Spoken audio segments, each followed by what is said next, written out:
All right, let's dive into a story with a bit of everything. History, Hollywood, and a whole lot of mystery. We're going to uncover the secrets of the SS Monte Carlo, a shipwreck off the coast of California. Coronado, to be exact. Right, Coronado.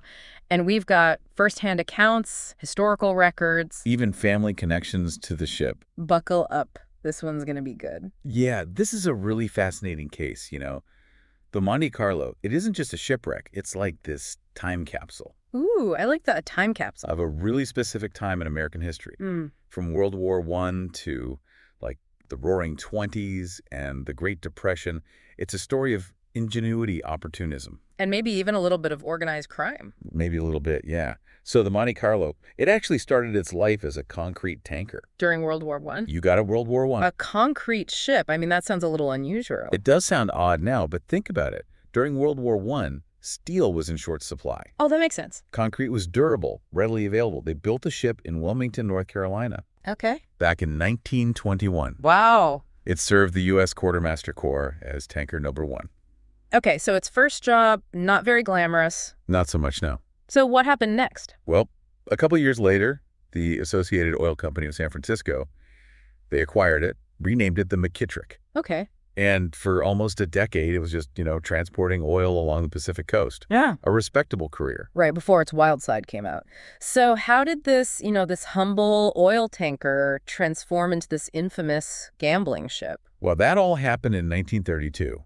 The ship was purchased, remodeled, rechristened the Monte Carlo, and that's when it became the queen of what was known as Gambling Ship Row. Yeah. From 1927 to 1939. Whoa, wait, hold on. Gambling ship row? So Yeah. there was more than one? Oh, yeah. This whole fleet of gambling ships was operating just outside California's waters.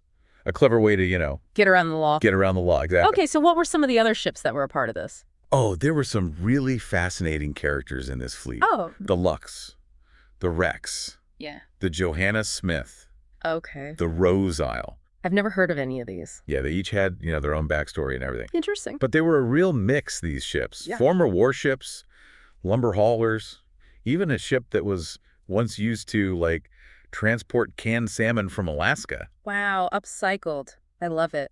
But let's get back to the Monte Carlo, our star, Sure. who is behind this whole floating casino. The owners were Ed V. Turner and Marvin Schoeller, Okay. a former rum runner. So they knew a thing or two about operating outside the law. They did. Sounds like they also knew how to put on a show. Oh, yeah. I mean, their grand opening, it coincided perfectly with the 1932 Los Angeles Olympic Games. Can you imagine? Free water taxi rides to the ship, complimentary drinks and dinners, orchestra music, and all the gambling you could handle. They had it all. Dice, blackjack, roulette, even I don't even know all the gambling games. What else? a game called Chuck-a-Luck. They even had wireless devices so people could, gamble on fights and horse races. That's amazing. Wow, a full-blown immersive experience way ahead of its time. Yeah. So who was coming to this casino? Was it just, the average Joe hoping to strike it rich? Well, it was a real mix. Everyday folks, for sure, looking for a good time, maybe a lucky break, especially during the Depression. Things were tough. But the Monte Carlo, it also attracted Hollywood celebrities. Clark Gable, A-Rest. Oh, wow. That adds to the mystique.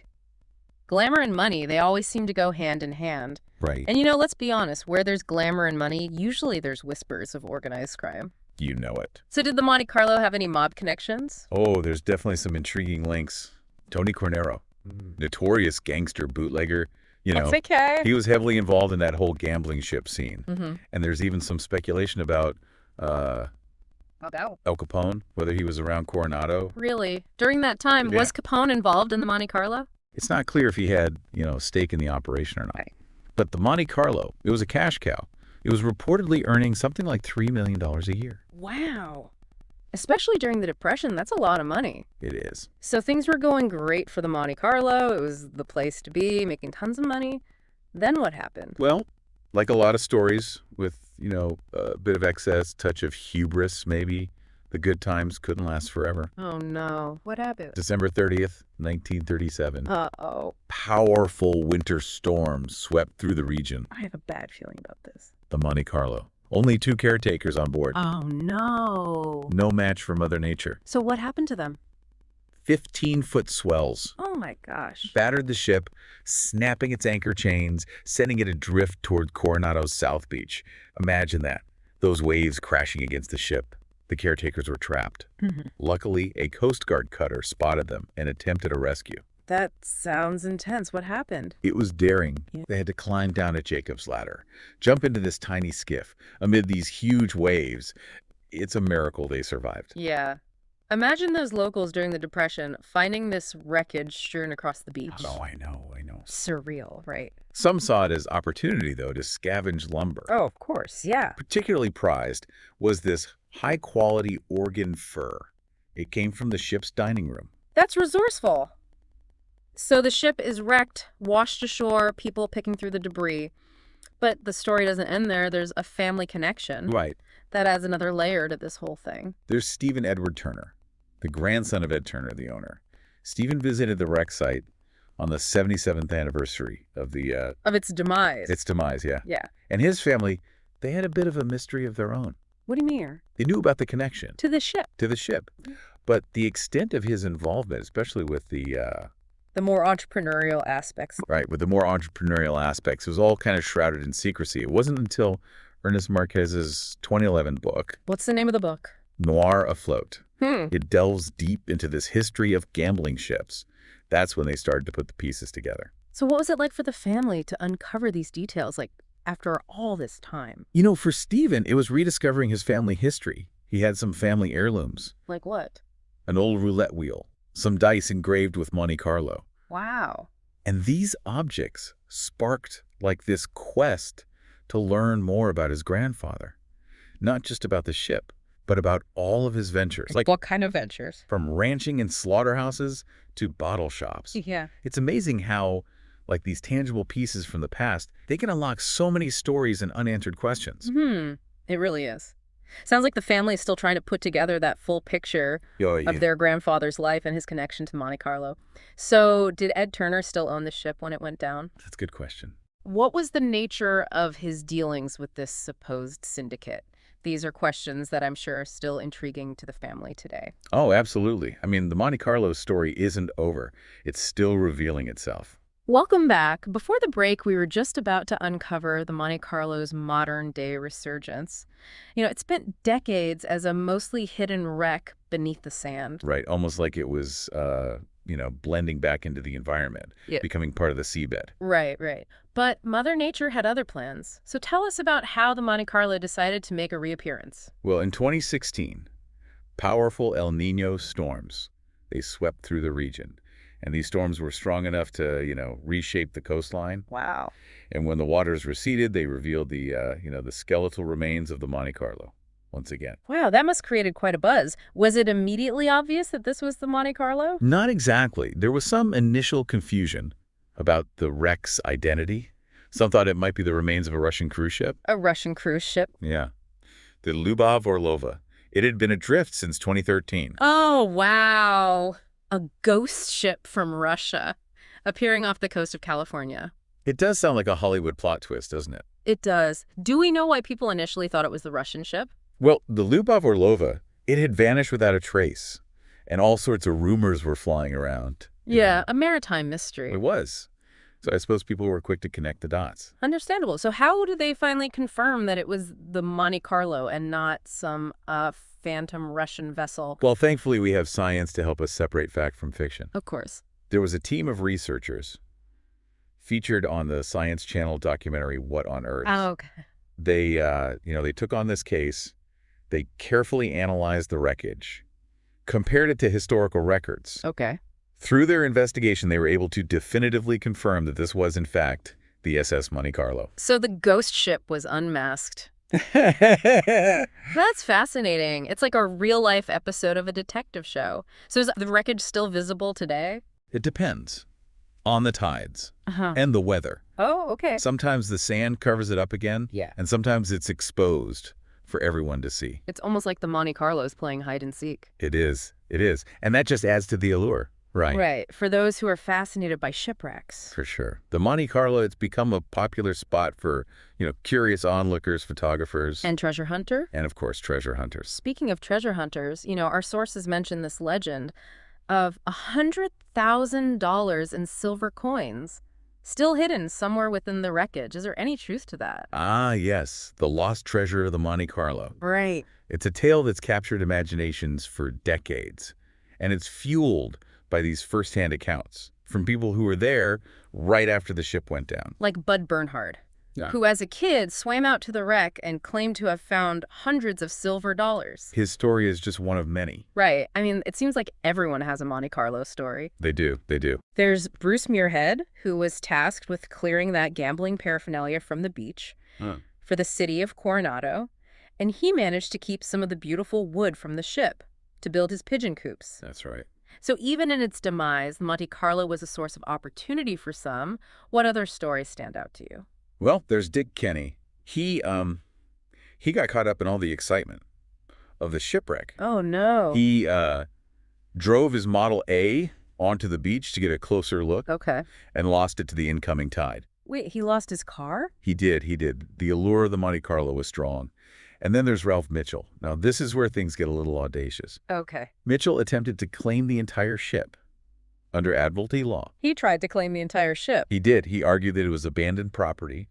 Now, Admiralty law, it's this complex area that governs maritime issues. Right. And Mitchell, he thought he had a case, but his ambitions were cut short when the ship's caretakers, who were still on board at the time, told him to get lost. Oh, wow. That's funny. It is. It's humorous, but it also highlights, the legal complexities that can arise when dealing with shipwrecks like this. Right. It's amazing how a single event can generate so many unique and sometimes humorous stories. I mean, these personal accounts, woven together, they truly paint a picture of local history, don't they? That's what makes this shipwreck so captivating, this blend of historical fact, personal anecdotes, enduring legend. It reminds us that history isn't just dates and names in a textbook. It's about real people, their experiences, and the stories that they pass down through generations. Well said. And in the case of the Monte Carlo, the story's far from over.